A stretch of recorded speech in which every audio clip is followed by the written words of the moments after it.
Bueno, hola a todos y todas, les doy la bienvenida a este espacio. Hoy me he dejado sentir inspirada por hablar un poquito de las máscaras del ego, ya que estuve viendo un video de Dinora Cisneros, que me encanta su contenido. Ella es una maestra inspirada en el contenido de un curso de milagros. Entonces me antojó, pues desde mi perspectiva y desde mi experiencia, hablar de las máscaras del ego, pero usaré como pastelito el libro de Borja Vilaseca, Encantado de conocerme. Esta versión es bastante vieja, ya él por ahí sacó una versión más reciente.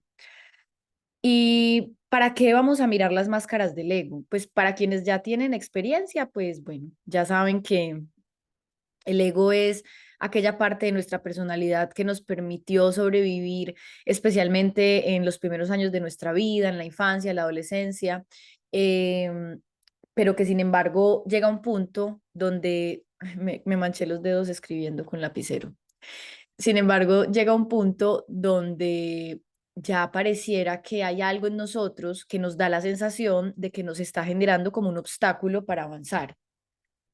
Digamos que hay algo que hay que tener muy presente, y es que realmente no hay nada malo con nosotros. O sea, no está sucediendo nada malo con nosotros realmente, esencialmente, en esencia, en espíritu, en conciencia, en ser.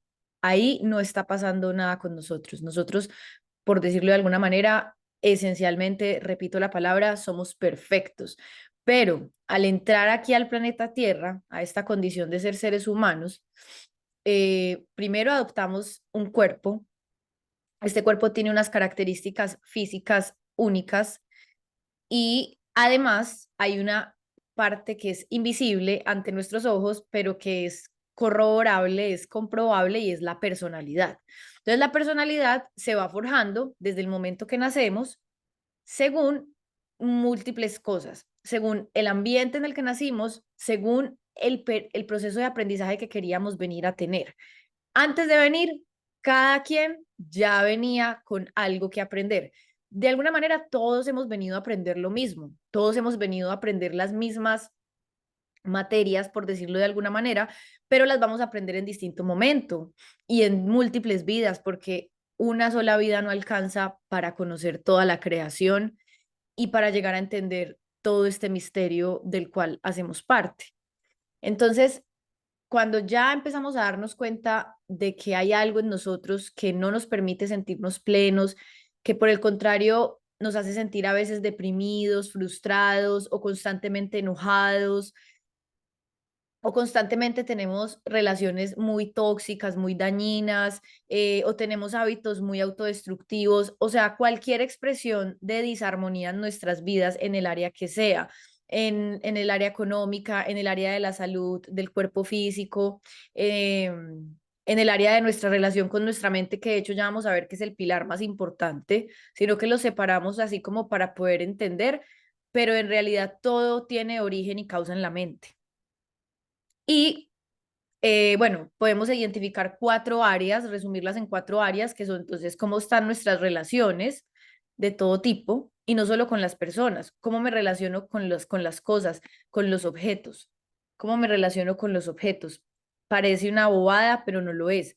Si tú, por ejemplo, se te dañó el lapicero, ¿cómo reaccionas? Ay, maldito lapicero, ay, qué mala soy. Entonces, no son los hechos a los que reaccionamos, sino que reaccionamos a esos programas que tenemos en la mente, que son los que sostienen el ego. Entonces, hagamos de cuenta que todo lo que aprendimos durante toda nuestra infancia y adolescencia va a llegar un momento donde tú tienes que hacer como una actualización de software, porque te vas dando cuenta de que esas maneras en las que tú haces las cosas y esas maneras como tú te relacionas con todo no te dan satisfacción. Por el contrario, te causan mucho sufrimiento, mucha angustia, te causan como dificultad, sensación de que no puedes avanzar, sensación de que no eres querido, de que no eres valioso. Eh, Incluso les voy a compartir, les voy adelantando algo. Hay una máscara, porque vamos a hablar de las máscaras del ego, o los personajes que adquiere el ego, un poquito, porque este tema es muy amplio. o podría llegar a ser muy amplio, pero muchas veces en este momento de la vida, y tú puedes ser uno de estos seres, llegamos a crear vidas en apariencia muy exitosas, un cuerpo muy perfecto, una economía demasiado abundante, demasiado pudiente, o parece que tenemos muchos conocidos, muchos amigos. Tengo la casa de los sueños, el carro de los sueños, y muchísimas veces, por no decir que la mayoría de veces, hemos logrado esto para compensar el vacío que no nos hemos atrevido a mirar. Si yo, por ejemplo, crecí en una familia donde no había mucha abundancia material, no teníamos muchas cosas materiales y de pronto yo crecí como acomplejado por eso. Y a lo mejor de pronto me tocó un vecino que en cambio su familia tenía de todo. Entonces yo empecé a generar un programa como de insuficiencia, como de yo no soy valioso por no tener dinero, como que te empezaste a sentir menos que los demás. Entonces, todo son dos caras de la misma moneda. No tengo por acá una moneda a la mano, porque es muy simbólica cuando hablamos de la cara de la moneda. Todo es lo mismo en muchos sentidos, en muchos, bueno, día, noche, todos son caras de la misma moneda. Feo, bonito, en realidad todo está interconectado. Y la idea es hacer la integración de ambos lados, llegar a un centro, a una neutralidad, que es una palabra tan usada en estos caminos de autoconocimiento, de espiritualidad. Entonces, si tú te sentías acomplejado porque veías a tus vecinos o hoy en día que los jóvenes y los niños tienen tanto acceso a la virtualidad, entonces es mucho más fácil como ver otros estilos de vida y es mucho más fácil caer en sentirnos menos, en sentirnos poco valiosos, en sentir que nuestras vidas no tienen sentido porque no tenemos todas esas cosas que le vemos a otros. Entonces, todo esto va generando una máscara. Y yo no estoy diciendo acá que nada es bueno ni nada es malo, todos son procesos necesarios, pero sí que es típico que hay personas que ya alcanzaron como todo lo que el mundo nos pinta como aquello que nos va a dar aquello que buscamos. Y ahí, ¿qué pasa? Yo le llamo el complejo del famoso o el complejo del artista o el complejo del millonario. Eh, Porque llega un momento donde tú te das cuenta de que por más que tienes todas esas cosas materiales, tú te sientes vacío. Entonces a nosotros se nos empieza a generar esa inquietud de yo porque si tengo todo, creemos que todo es esto, yo porque me siento vacío, yo porque no me siento valioso o amado por la vida, yo porque no siento que mi vida tiene sentido, yo porque no me siento conectado realmente a la existencia. Entonces, vamos a ir respondiendo esa pregunta poco a poco. Eh, pero primero tengamos presente una cosa. Eh, este sistema egoico que vamos construyendo en algún momento nos permite sobrevivir, como les mencioné ahora. Ejemplo, si yo crecí en un ambiente donde, perdónenme, yo hago acá una modificación que me quiero recostar. Eso. Si yo, por ejemplo, crecí en un ambiente donde mis padres gritaban mucho, ellos no habían hecho trabajo interior, no se habían trabajado a ellos, siempre estaban estresados, no estaban conectados a su ser, que ya vamos a ver cómo finalmente el trabajo es poder conectar con nuestro ser, con nuestro Cristo interior, con el amor en nosotros, con Dios en nosotros, pero vamos a ver ese lapso entre el no ser y el ser y entender que tenemos que tener mucho amor y mucha paciencia y mucha compasión mientras llegamos a este ser, ¿no? Entonces, muchos venimos de hogares donde nuestros padres evidentemente no estaban siendo, no estaban en su ser, estaban totalmente en su no ser, no habían...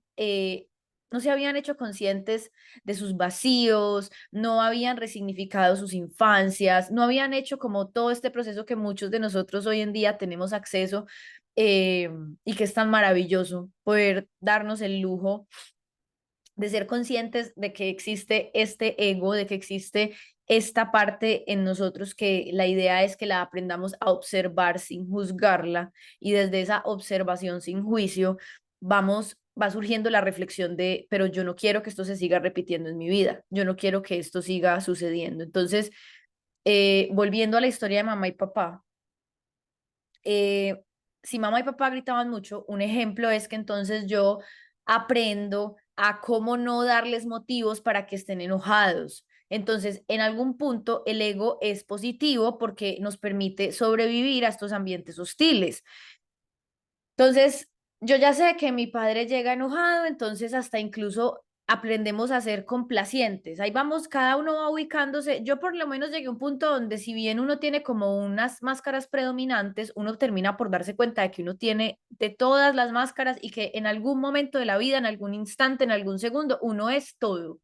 Entonces, por ejemplo, el momento de ser complaciente, entonces, ay, papá llegó, ay, no, para que no se enoje, le voy a poner las chanclas.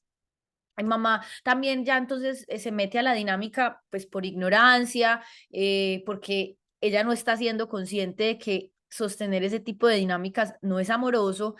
Entonces estamos viendo esta escena no para juzgarla, sino para comprenderla y por si alguien la está viviendo en este momento presente, pues que comience a tomar conciencia de ello.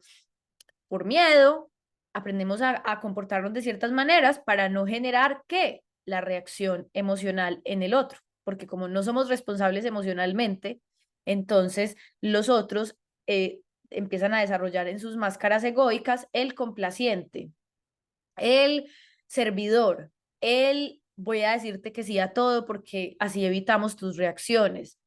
Entonces empezamos a andar en cunclillitas para que ese otro ser no se salga de casillas, no nos insulte, no nos trate mal, no nos diga nada. Ahora, si venimos a otro momento, ya esto era cuando éramos niños y venimos de adultos, muchos de nosotros nos damos cuenta de que somos niños y que apenas estamos aprendiendo qué es eso de madurar y que madurar no es tener dinero porque conocemos a muchas personas que tienen muchísimo dinero y realmente no encarnan para nada la palabra de madurar desde un sentido sabio y bonito. Bueno, te vienes a tus 22 años, 20 años, hasta incluso 15 años, tienes tu novio, tu pareja, y terminas dando con una pareja igual, una pareja donde tú lo que haces es, pueden pasar las dos caras de la moneda, se pueden expresar de dos maneras. O das con una pareja que es igual a tu pareja, a tu padre, a tu madre, quien haya sido esta figura, entonces tú eres súper complaciente, o sea, tú lo que haces es que te adaptas, te acomodas, pasas por encima de ti, le dices sí queriendo decir no, le dices no queriendo decir sí, y tú simplemente te prostituyes totalmente para que ese otro no se vaya de tu vida porque vamos a irnos dando cuenta que uno de los aprendizajes del ser humano es aprender a estar en soledad, aprender a no ser tan dependiente de los demás. Con esto no estoy diciendo que no usemos la interdependencia en la que vivimos. Es decir, yo necesito de muchos seres para que esta escena, momento presente, esté sucediendo. Gracias a los de la energía, tengo acá una luz que me está iluminando, gracias a los que crearon estos computadores, gracias a la silla que me sostiene, gracias a el internet y detrás de todo esto hay una serie de seres, todos estamos interconectados. Entonces, no negamos que estamos interconectados, pero digamos que esto podríamos llamarlo como ser autosuficientes, pero independientes como tal, literalmente no lo llegamos a hacer, pero sí podemos llegar a ser independientes desde el interior. Es decir, que mi felicidad, que mi paz, que mis ganas de servir, que mis ganas de vivir desde mi felicidad, desde mis recursos internos, no se vea obstruido por cómo son los demás conmigo. Ahora, esto normalmente cuando uno no lo ha practicado, cuando uno no lo ha integrado, uno lo escucha y o dice uno, esto es imposible, o pues te das cuenta de que sí, hay que hacer trabajo, ¿no?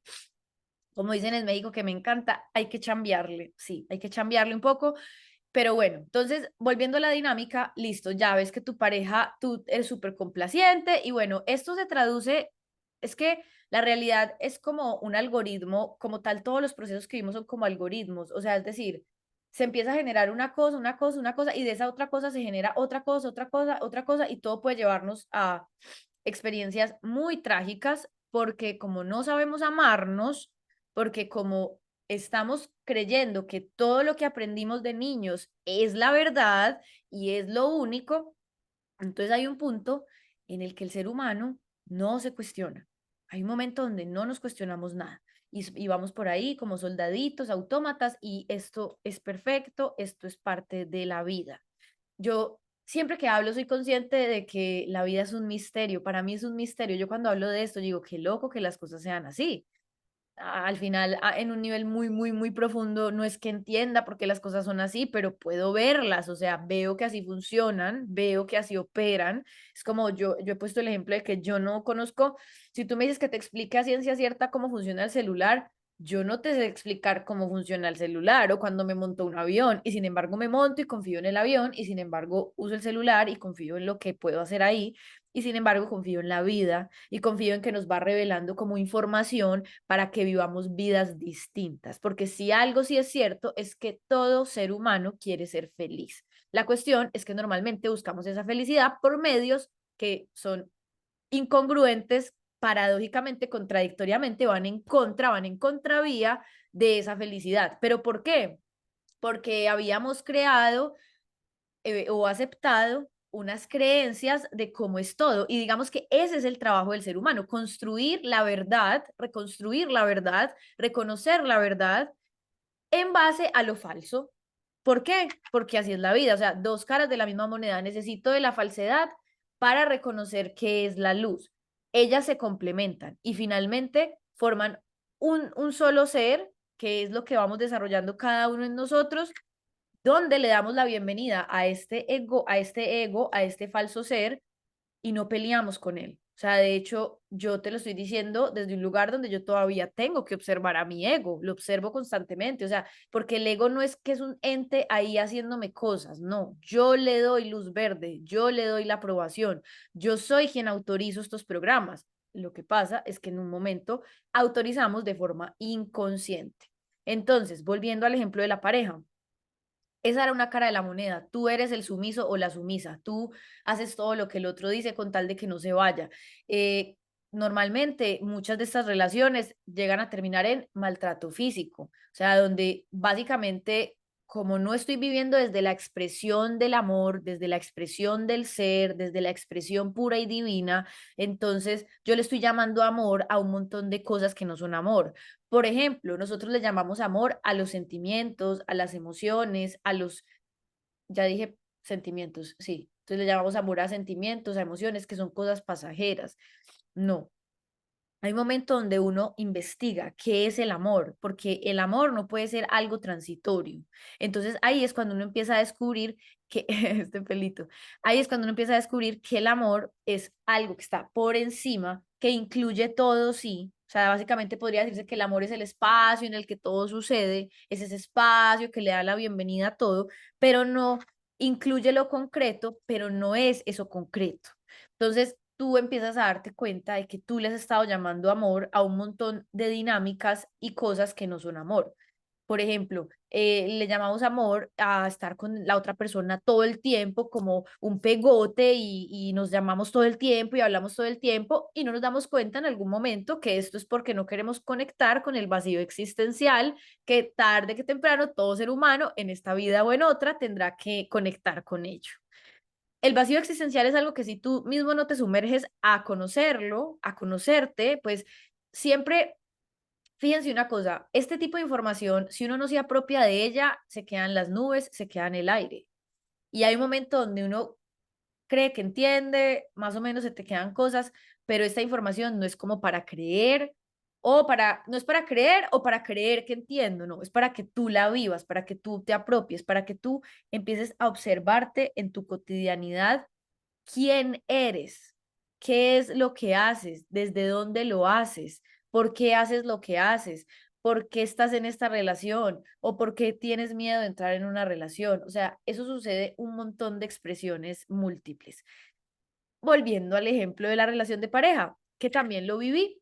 Entonces, eres tú la dominante. De repente tú no podías ser dominante en tu casa, tú no podías ser el altanero, tú estabas en completa sumisión, pero das con alguien que resulta ser muy sumiso y ahí se equilibran estas energías. Por supuesto que ese otro ser seguramente está trabajando la misma energía, pero desde su condición. Entonces, das con amistades que son sumisas y tú comienzas a identificar esta parte de ti que de pronto te chocó de tu padre y de tu madre, pero terminas viendo que tú también la tienes.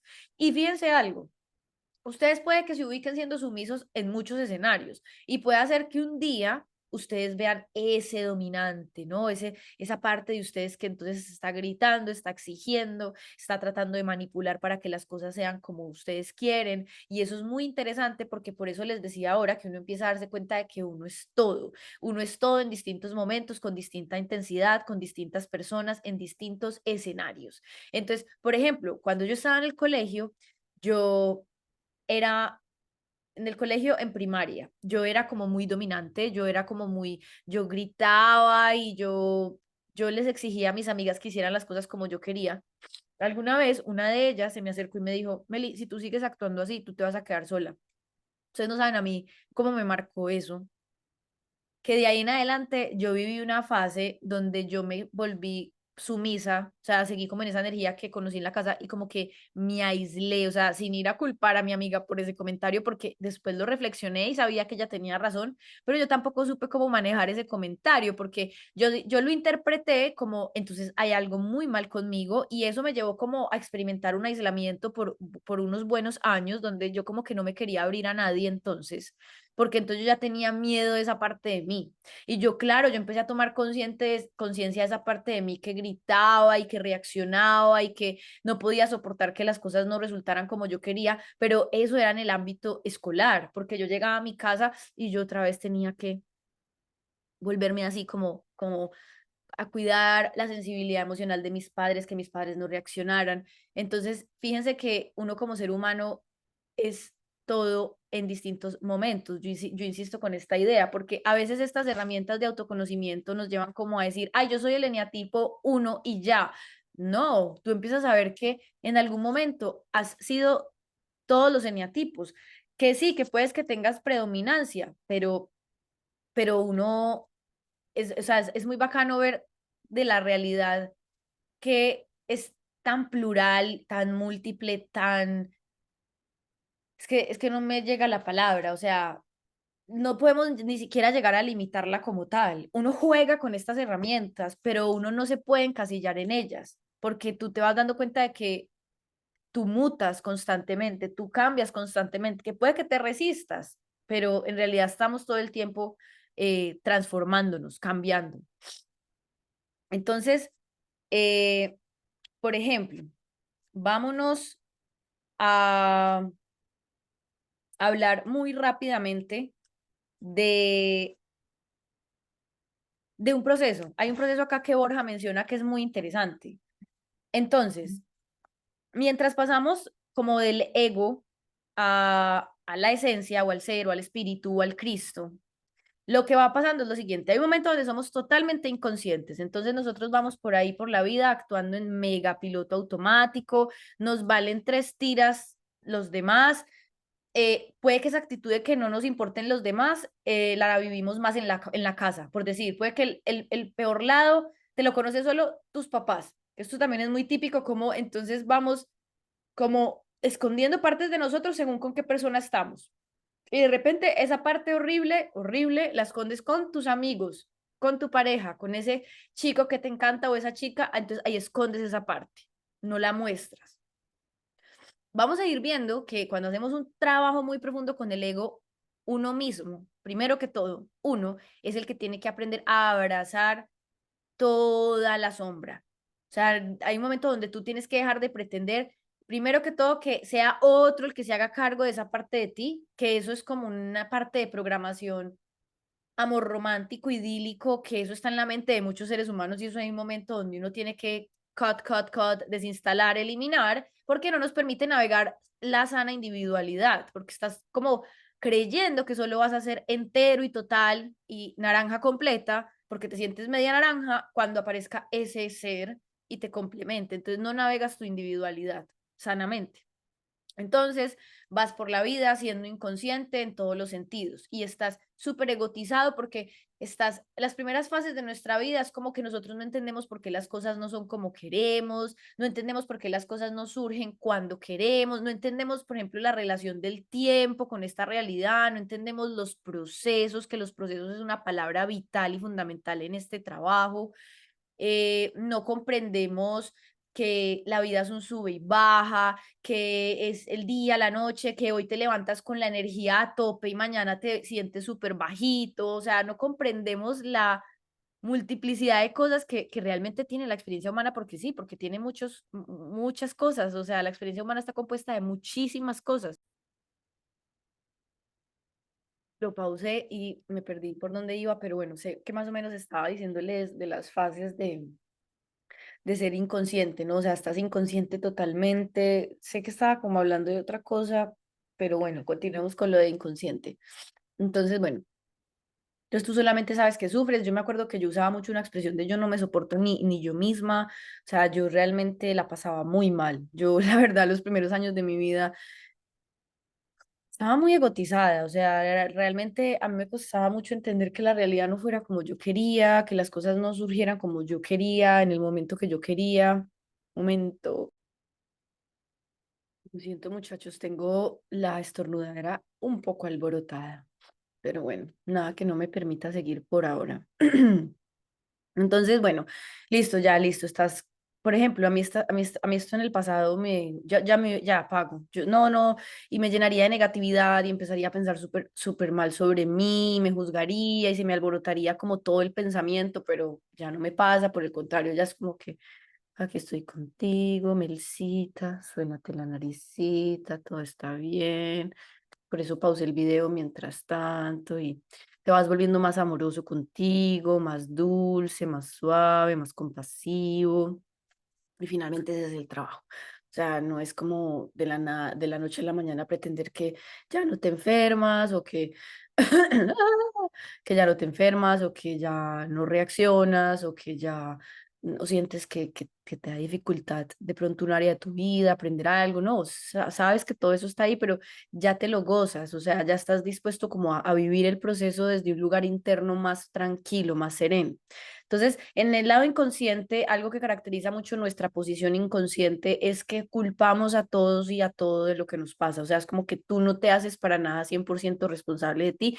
Y como tú ves la vida y tú ves un desorden y un caos y tú no entiendes la inteligencia divina que hay detrás, tú no entiendes que hay todas unas leyes universales, perfectas, que en el aparente desorden en realidad hay un orden.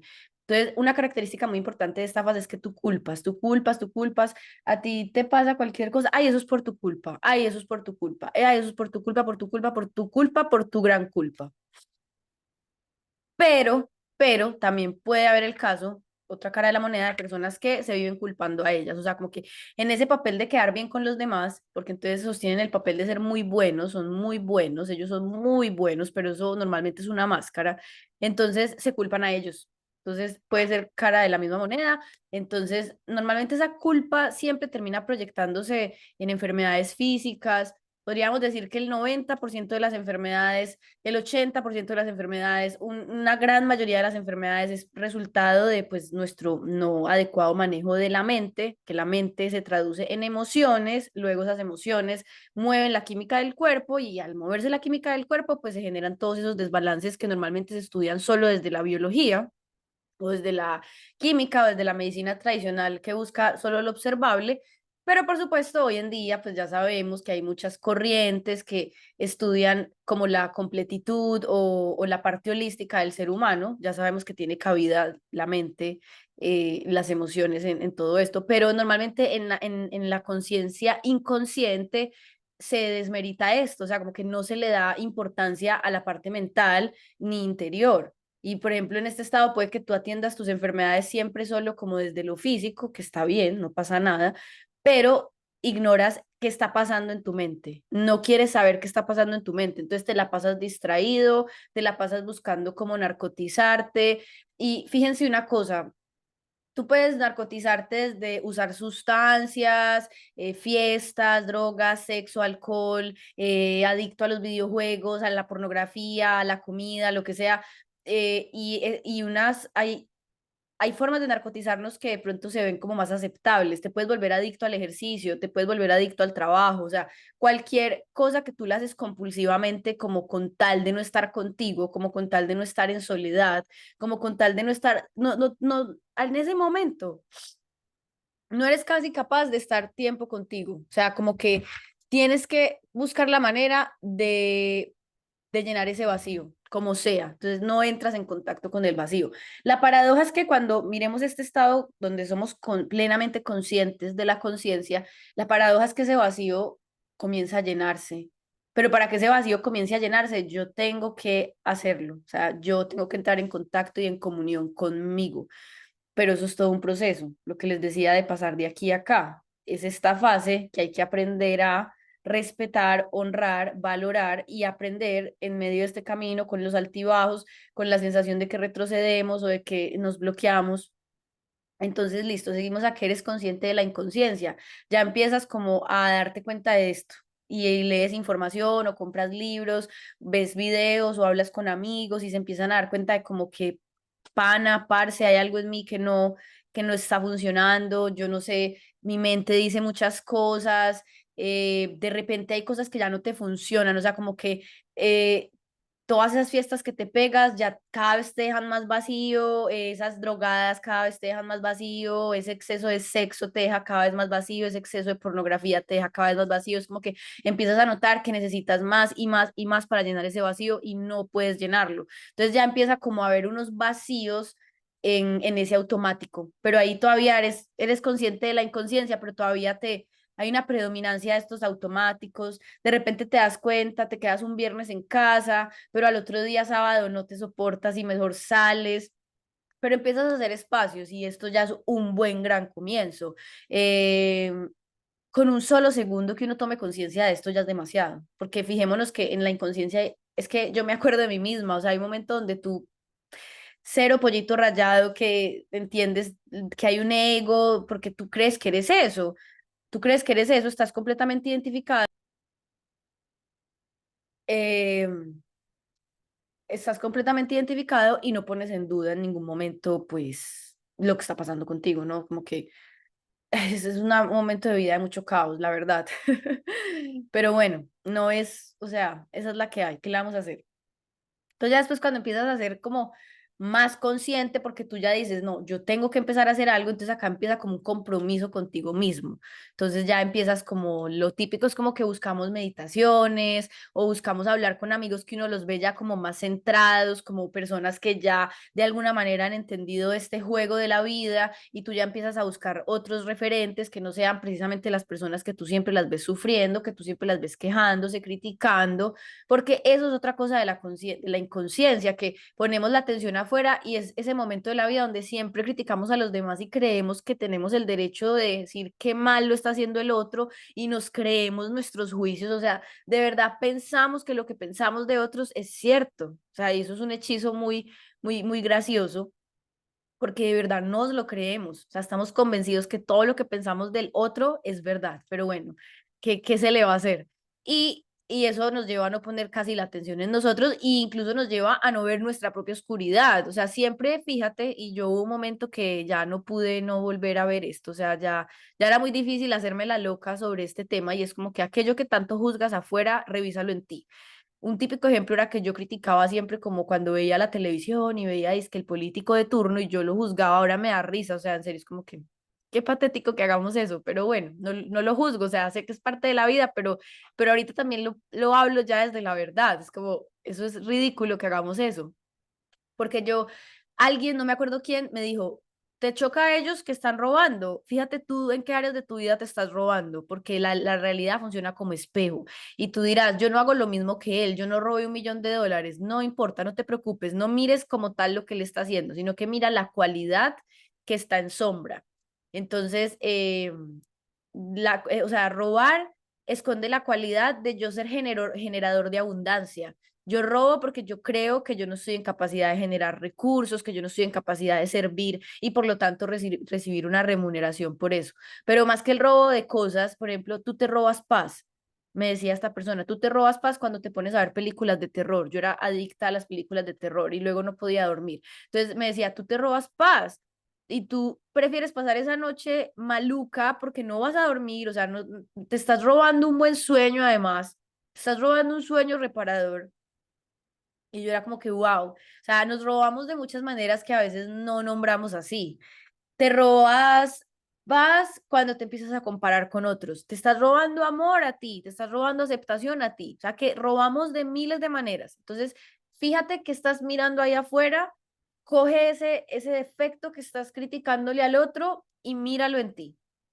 Ay, no, es que esa persona es tan vaga, o sea, en serio, fue pucha, se le va a caer un dedo pues si hace algo. Bueno, puede que tú no vagues en el tema laboral, que tú seas súper responsable, tú vas y trabajas todos los días de 7 a 5, yo qué sé, o tienes tu propio emprendimiento, trabajas.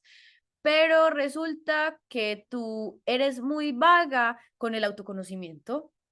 En algún área de tu vida estás siendo esa vaga, o sea, en algún área de tu vida, tú eso que estás viendo ahí, esa falta de, como de compromiso, esa falta de fuerza y de voluntad, esa falta de me paro para ir a por ello, como dicen en España, la tienes en algún área de tu vida, en algún área de tu vida. Pero claro, como normalmente somos como caballos de zorra, estos que tienen las cositas acá, y tú dices, no, yo estoy comparando con lo que yo soy muy buena, yo sí hago dinero y yo me levanto a trabajar, bla, bla. Bueno, listo, pero hay áreas de tu vida donde tú estás vagando y tú no estás teniendo esa voluntad. Puede ser que no estés cuidando tu cuerpo físico, estás vagando en esa toma de conciencia y de responsabilidad de la salud de tu cuerpo físico. O sea, puedes encontrar miles de áreas. O a lo mejor trabajas tanto que no tienes tiempo de relacionarte. Entonces no estás generando esa voluntad, esa fuerza para levantarte, para ir a generar otros vínculos, otras relaciones. Y compensas ese que no te relacionas, fumas todo el día o comes todo el día. Y es como que, por eso les digo que estoy acá dando ejemplos que se me vienen porque pues hay múltiples configuraciones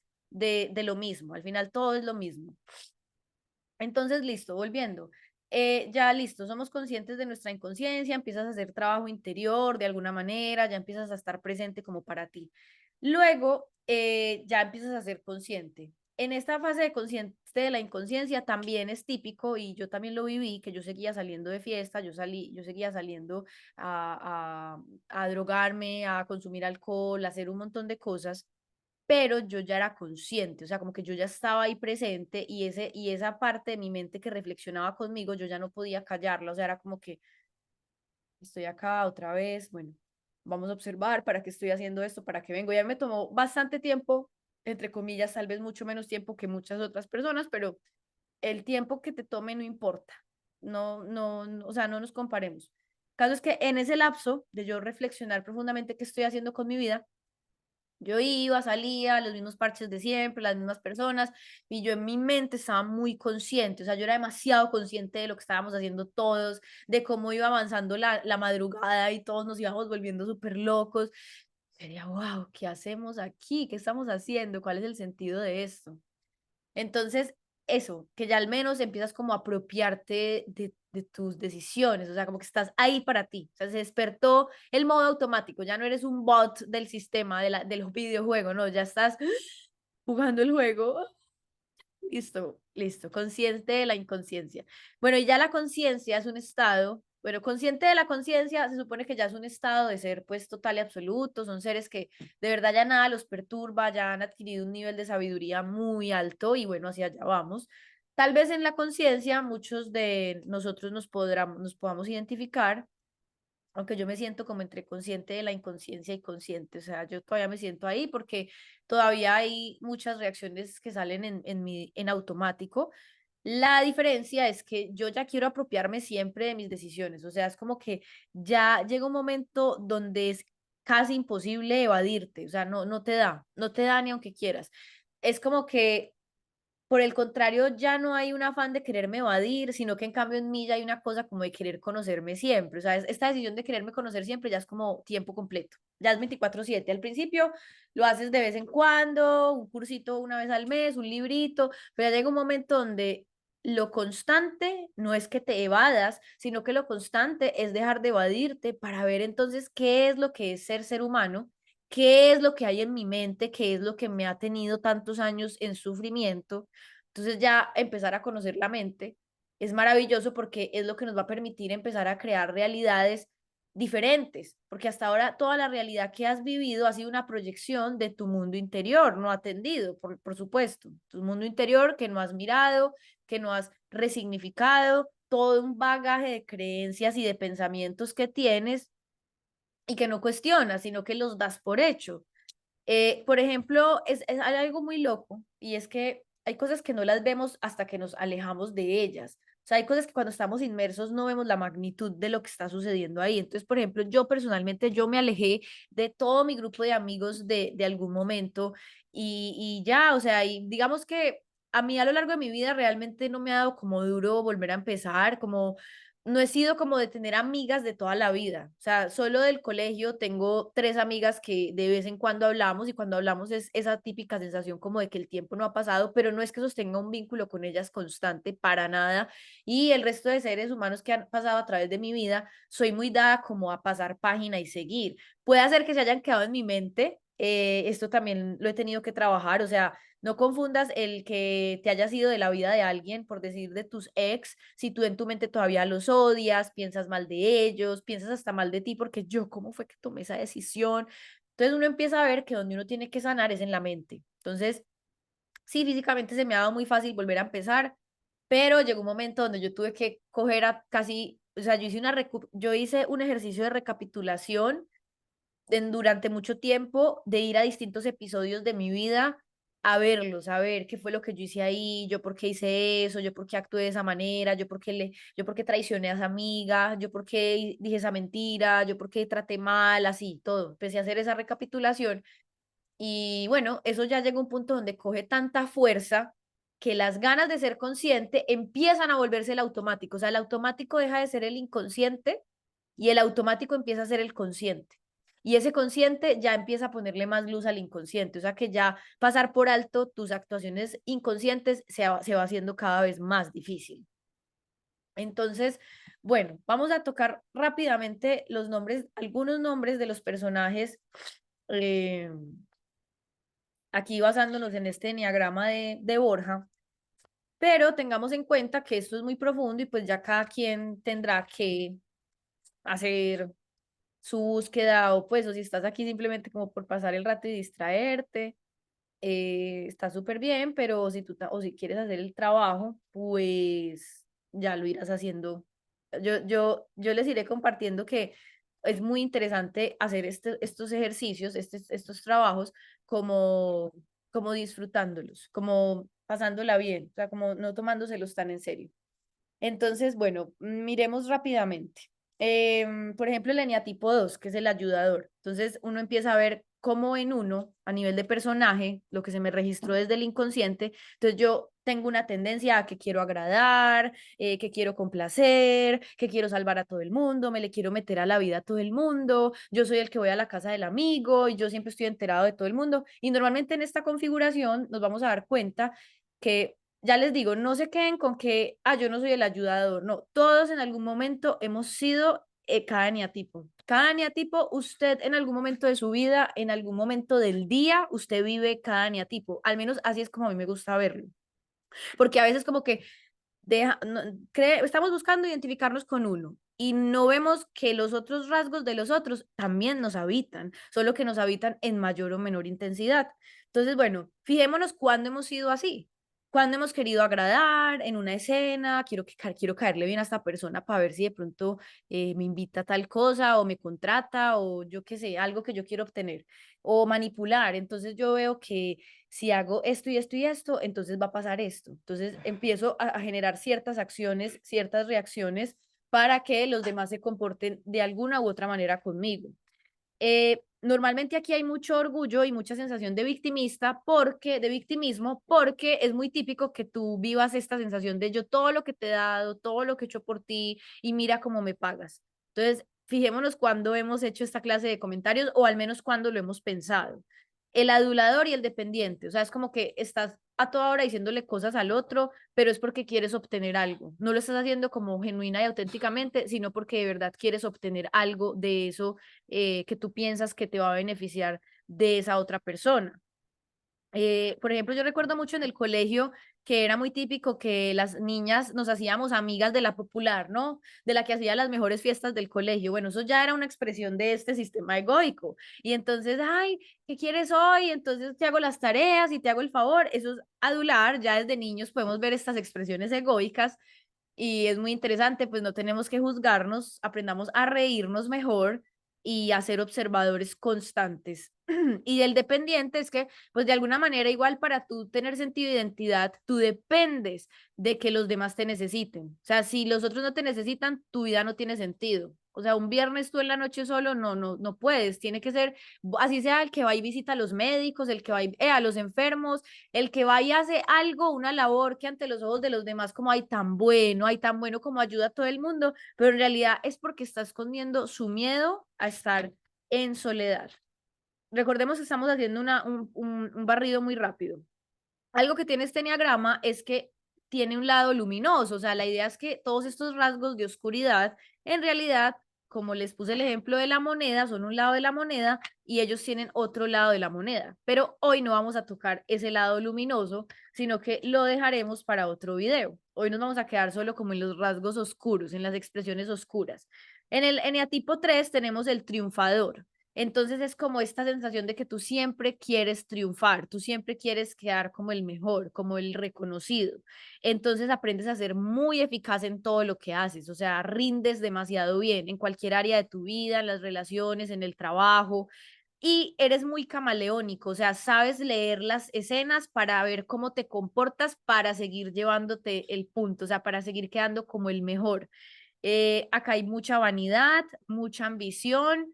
O sea, por ejemplo, en esta cuestión de la vanidad y la ambición es como que nunca es suficiente. O sea, necesito más, necesito que mi cuerpo se vea mucho mejor, que mi economía sea mejor, que mis relaciones sean mejor. Todo es ese diálogo mental en tu mente que está diciéndote como falta más, falta más. Acá hay competitividad. Estás a toda hora mirando a ver cómo le ganas a los otros, cómo destacas frente a los otros. Se es muy presumido, se suele ser falso y adicto al trabajo. Entonces, normalmente en este personaje es como que utilizamos la identidad de, dijimos ahora que el otro quería ayudar, ¿no? Ese es como su personaje. Aquí es como, yo quiero que me reconozcan porque yo soy impecable e impoluto en mi función, en mi trabajo, o si soy un deportista, en lo que sea, la función que tú estés llevando a cabo, tú tienes que destacar. Es como que todos hablen de mí, que yo hago muy bien mi función. Entonces ya saben pues que no les voy a hablar hoy del lado luminoso, lo dejamos para próximo video. Nos vamos al eneatipo 4, que sería el especial. Recordemos ubicarnos a cada uno de nosotros siendo estos, o sea, no necesariamente, ya les dije, puede haber que digan, ah, no, yo predomino en este, pero en algún momento todos hemos sido todos. Eneatipo 4, el especial. Entonces acá, trágicos románticos. Son artistas, son melancólicos, soñadores, incomprendidos, egocéntricos, desequilibrados y dramáticos. Yo, en serio, realmente hubo un momento donde me ubiqué en cada eneatipo. O sea, hubo un momento en mi vida donde yo era esta, la especial. Yo era, así ponía unos estados de Facebook súper dramáticos, unas canciones melancólicas de Sin Bandera, esos grupos que eran así todos tristones, o Camila y ay, no, que es este dolor que me carcome el corazón y la vida. Entonces es como que el sentido de mi vida es la tristeza y es como que nadie me entiende, no, nadie entiende este dolor que yo siento, nadie entiende esta tristeza, nadie entiende lo que yo viví. Acá hay un egocentrismo total, o sea, en todos hay egocentrismo, pero acá es como que usted está en su mundo, en su película, en su tristeza, en su soledad, y usted se va a su habitación y usted solo escucha música triste y ay, pobre de mí. Y acá hay un desequilibrio emocional muy marcado y un dramatismo constante. Luego nos vamos a el eneatipo 5, o sea, una máscara del eneatipo 5 es el observador. Entonces, normalmente ya sabes que puede ser que en algún momento eres o has sido así o serás así, o predominas en este personaje, que es el frío, es distante, tiende más bien a ser solitario, muy racional, o sea, muy en la mente, se la pasa en la mente, no es dado como hacer actividades como corporales como tal, sino que está solo en su mente y en su mundo mental, en actividades que solo impliquen su mente. Austeros, ermitaños, teóricos y reservados.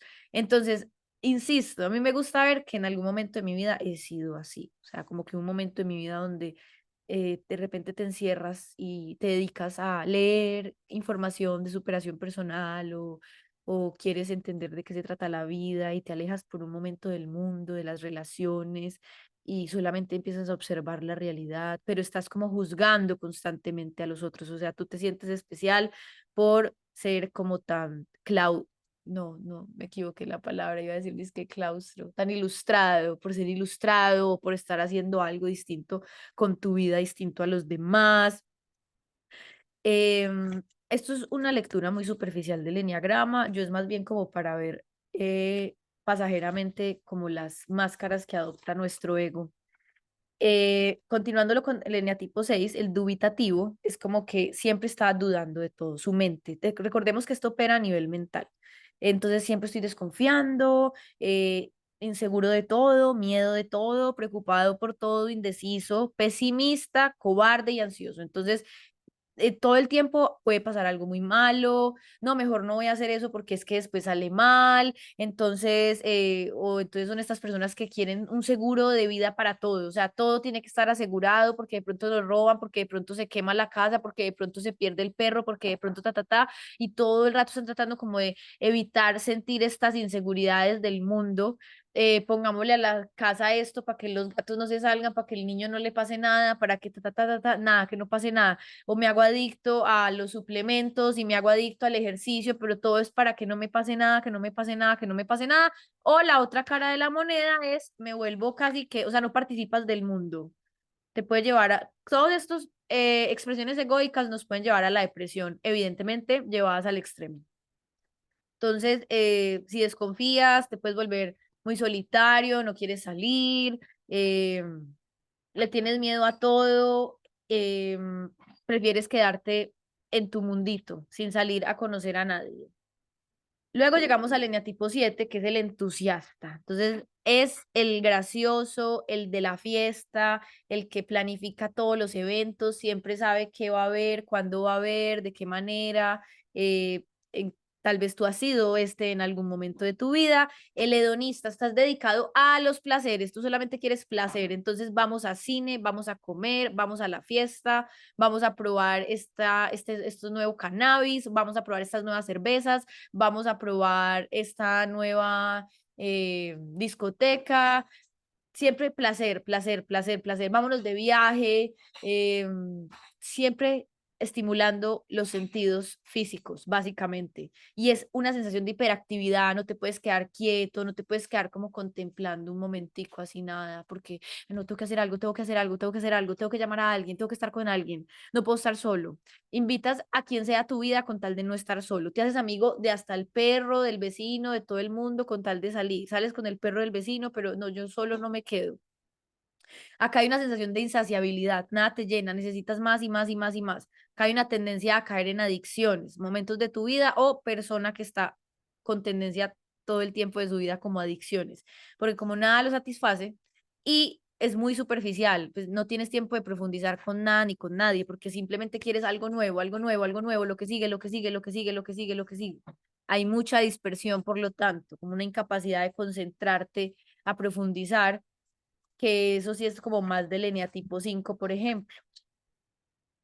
Llegamos al eneatipo 8, que es como el desafiador. Entonces está todo el tiempo desafiando a los demás, desenmascarándolos, es el que le ve el ego a todo el mundo, pero no se lo ve a sí mismo, protege, es justiciero, el defensor de los pobres, se venga, suele ser agresivo, controlador y duro. Entonces, siempre quiere estar como en el poder, de primero, el que pone la cara. Yo no me la dejo montar. A mí nadie me ve la cara de bobo. Entonces, no muestran nunca su vulnerabilidad ni su sensibilidad, sino que siempre están como con la piedra en la mano, como, mejor dicho, no tienen pelos en la lengua para decirte nada, o ya sabes, algún momento de tu vida te permitiste ser así, como ya no me va a importar nada ni nadie, yo les voy a decir las cosas como son. eh, um, por ejemplo, aquí en esta posición, tú no ves nunca tu oscuridad, o sea, tú eres un generador de caos, pero tú nunca ves que tú eres ese generador de caos.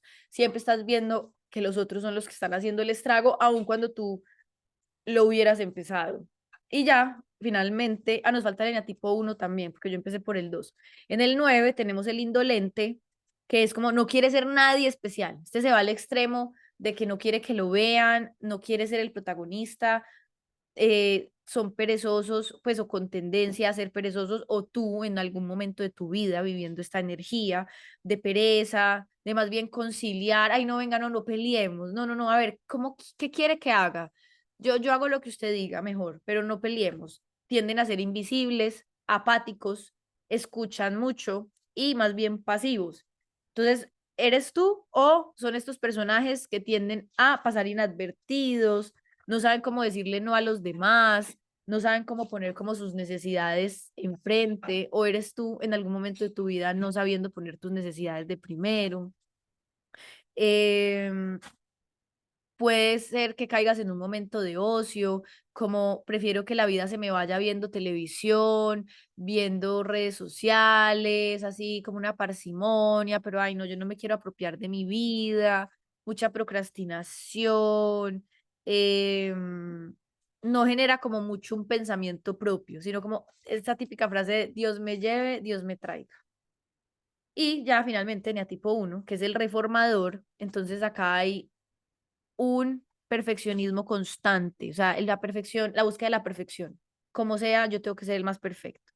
Suelen ser jueces. Entonces, ustedes vean que eso al final entre todos se interconectan, porque como tal, estando desde el ego, tú quieres destacar en lo que tú eres. O sea, así sea siendo perezoso, pero tu identidad te la da eso. Entonces, a cada uno, ya sea porque es tu predominancia o eres tú en algún momento de la vida, hay una tendencia a que ese ego, esa máscara, sea protagonista. Así sea de una manera que en apariencia no es muy chévere, por decir. Así sea que te hagas famoso, especial por procrastinar, pero eso te da identidad, te da un sentido, porque no te reconoces. ¿Cómo sería entonces si no procrastino? No me conozco, me da miedo esa fase de mí. ¿Qué pasaría si dejo de procrastinar? Se abrirían un montón de escenarios que me darían miedo experimentar. Eh, Volviendo al reformador, entonces son muy idealistas, o sea, la idea es que todo sea a niveles demasiado perfectos que por lo general son inalcanzables y que no se parecen para nada al momento presente, entonces hay como un rechazo al momento presente, una exigencia constante, una impaciencia constante, una intolerancia constante, mucho moralismo y mucha prepotencia, o sea, como muy sumidos a que las cosas se cumplan como se dijo, ahí donde se me salga de lo estipulado, ahí donde se me salga de lo que me dijeron que tenían que ser las cosas. Eh, es una autoperfección consigo mismo y por lo tanto le exige a los demás también mucha perfección, o sea, como que te falta, todavía te falta, no, todavía te falta, no, más, más. Entonces nunca están satisfechos con sus relaciones, con sus hijos, con sus trabajos. Y bueno, esto fue todo por hoy. Esto es una mirada de las máscaras egoicas muy superficialmente. O sea, en realidad aquí no profundizamos demasiado, pero bueno, espero que te sirva de algo. Siempre toda esta información de alguna manera nos ayudan como a fortalecernos en este camino de autoestudio, de automaestría. Y ya saben que esto que leímos un poco hoy fue de este libro.